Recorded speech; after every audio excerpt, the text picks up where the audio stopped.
It's great to have you here this afternoon, and if you're on hold to talk about the 49ers, you're just going to have to stay right there and be a little patient for us because we're about to actually talk to a San Francisco 49er as we head inside the 49ers locker room, brought to you by Harris Ranch Beef. Visit your local Rayleigh's, Bel Air Foods, and Nob Hill Markets for all of your beef and tailgate needs. Today we get to say hello to for the first time ever to Aaron Banks, starting guard of the San Francisco 49ers. Aaron, my name's Damon. You're about to hear from Ray. Thanks so much for joining us today. How are you?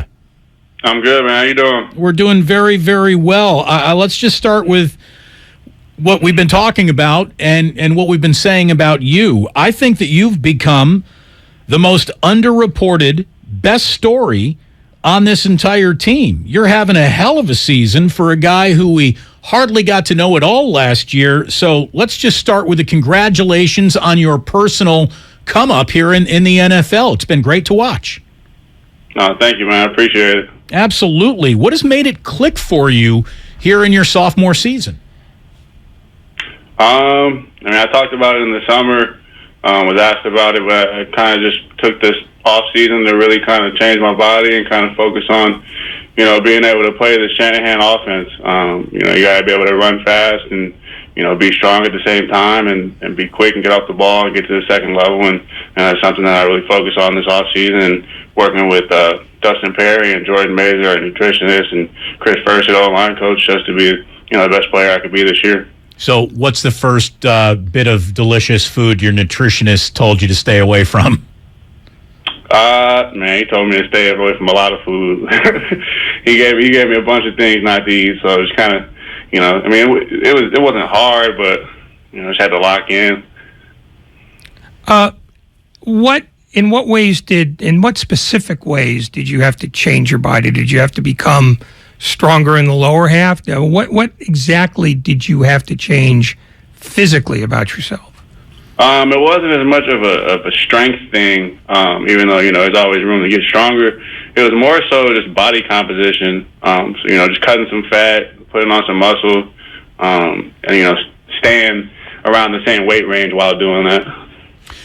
What was your level of frustration like last year? Obviously drafted out of Notre Dame in the second round, you probably envisioned yourself playing a larger role in your rookie season than you did. How did you get through that? How did you work through it, remaining patient, knowing what you needed to do? It's really a testament to the coaches and the front office. They just kept telling me, we still believe in you. We have a plan for you, and just trusting that, buying into whatever they were telling me to do, and just staying locked in and taking each day to day and trying to get better and improve on something each day. Aaron Banks joining us here on 95.7 The Game. Is there a particular player who took you under his wing and said, look, man, this offense is a little bit of a, and it's not easy to learn, as you just said. It's not easy to necessarily play. You've got to remain patient here. Is there someone who really helped mentor you through your rookie year? Yeah, I actually spent a lot of time under and with Laken Tomlinson.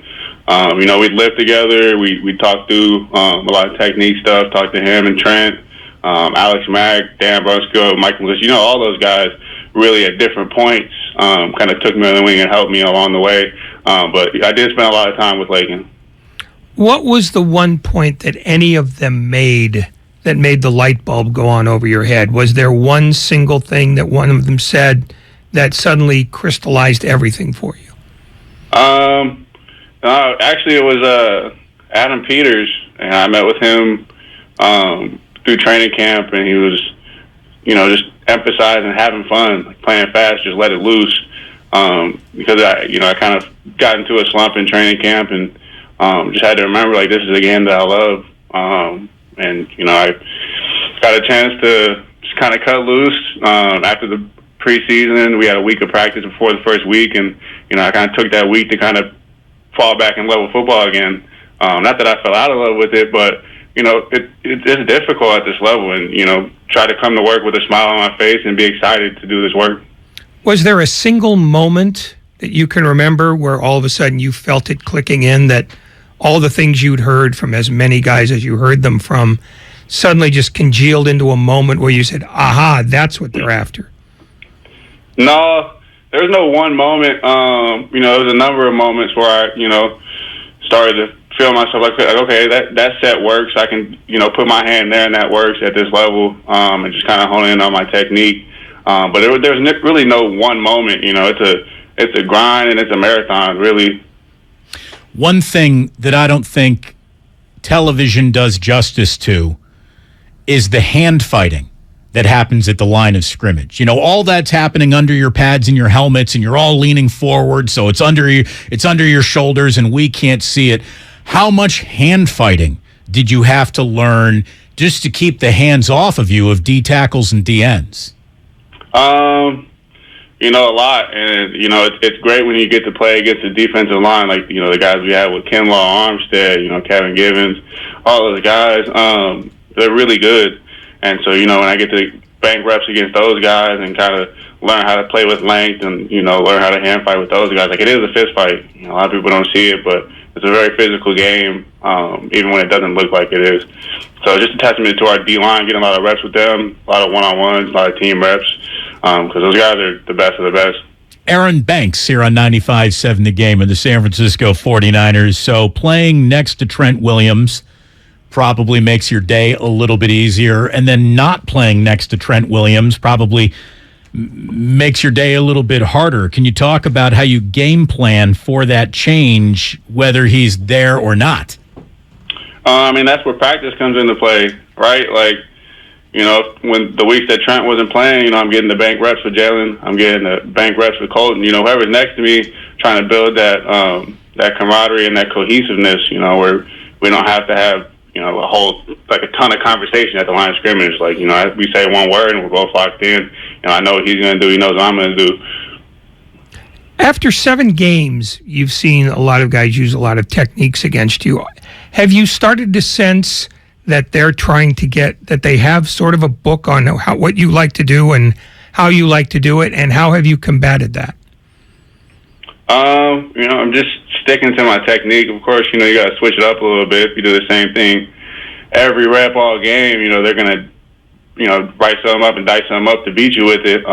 So I'm just staying in my technique and switching up the hand placement a little bit here and there.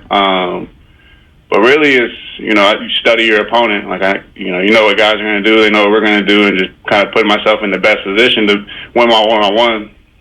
Aaron, tell us a little bit about Christian McCaffrey, either walking onto that practice field for the first time or the first time in that locker room. How much did it change the mood of the room just by seeing him in a Niner uniform? Dudes were excited. And it was, I saw when he first walked into the locker room, I was in there, and he was welcomed with love. Dudes were excited to have him here, getting dapped up by everybody smiling and joking and having a good time. The team really welcomed him with open arms in my eyes. We lucky to have another offensive weapon.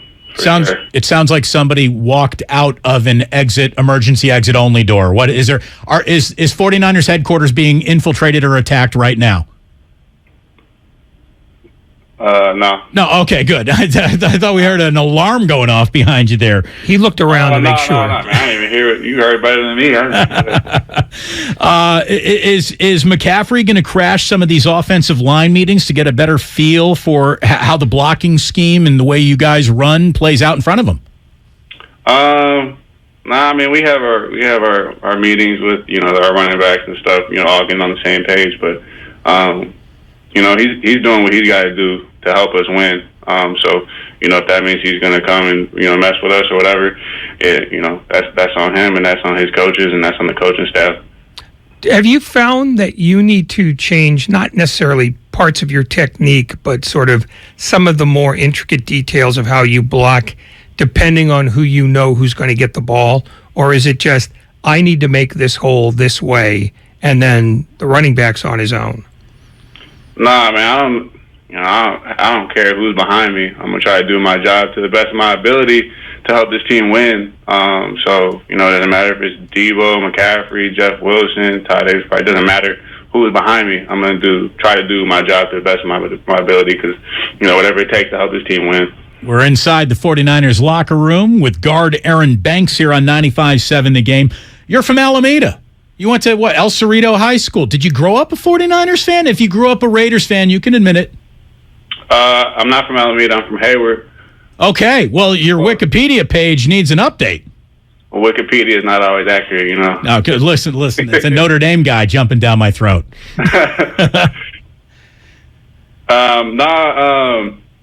No, that's just the first interview I did after I was drafted. I did grow up a Raiders fan, but that went out the window as soon as I got that call. So my whole family switched over, dumped all the Raiders gear. You know, we're Niners through and through now. There you go. That's officially how it works. So, again, you know, I go to bad resources because I couldn't get into Notre Dame, but I did go to Indiana. So I know an awful lot about bad football in the state of Indiana. Is this where we should bring up the year that Notre Dame's actually having? All right, go ahead. Ask away. What you?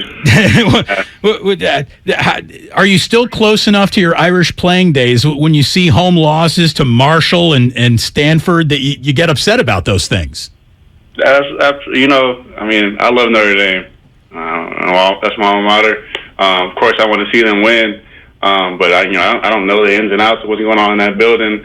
I know they do have a lot of good players. They got a lot of talent, and you know, it just seems like they might not be clicking on all cylinders all the time. You know, sometimes you may see that they are playing down to the talent level of their opponent. So I think they just have to bring it every day, no matter who they're playing, who they're lined up against. You know, don't take anybody for granted because any given day somebody could get you. So you just got to not get got. Don't get got. Yeah, it's a good life lesson in all areas of life. It really is. I was told that you were given the nickname the Dancing Bear in South Bend.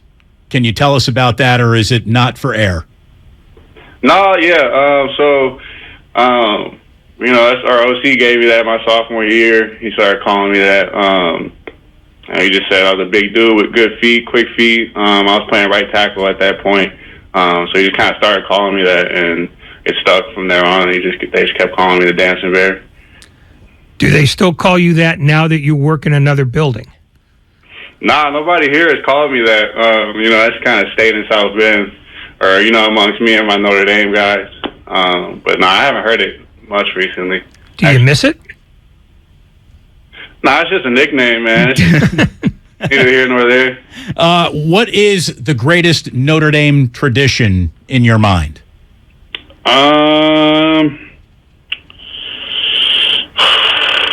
Let me think. What's my favorite tradition? Probably the walk. I actually really enjoyed the walk.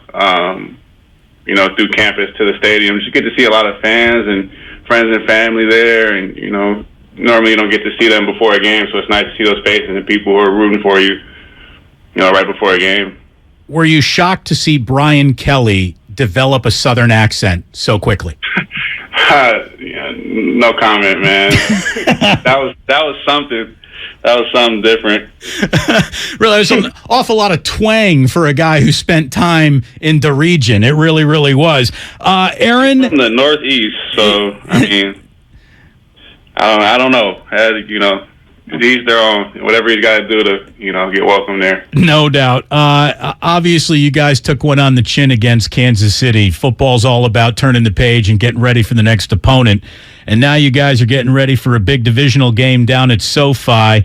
Tell us a little bit about Aaron Donald and what makes him so special, and why do the 49ers seem to contain him better than most teams? Is it the familiarity of seeing him twice a year?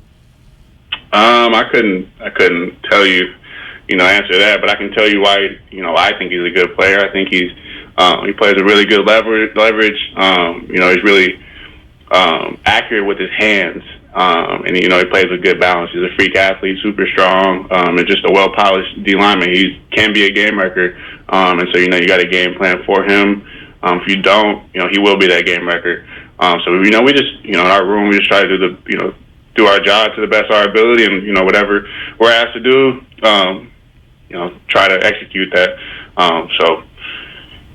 Well, I'll tell you, you play against good players all the time. If you look at our last 3 games, you got Grady Jarrett, you got Chris Jones, you got Aaron Donald again, and so they're a familiar opponent. I think that definitely helps, but I mean, it's also, you got to play them twice a year, so it's not a one and done type of deal. How much has this week's message been from Kyle Shanahan that all of your goals that you guys wanted to accomplish at the beginning of this year are still very much out there for you?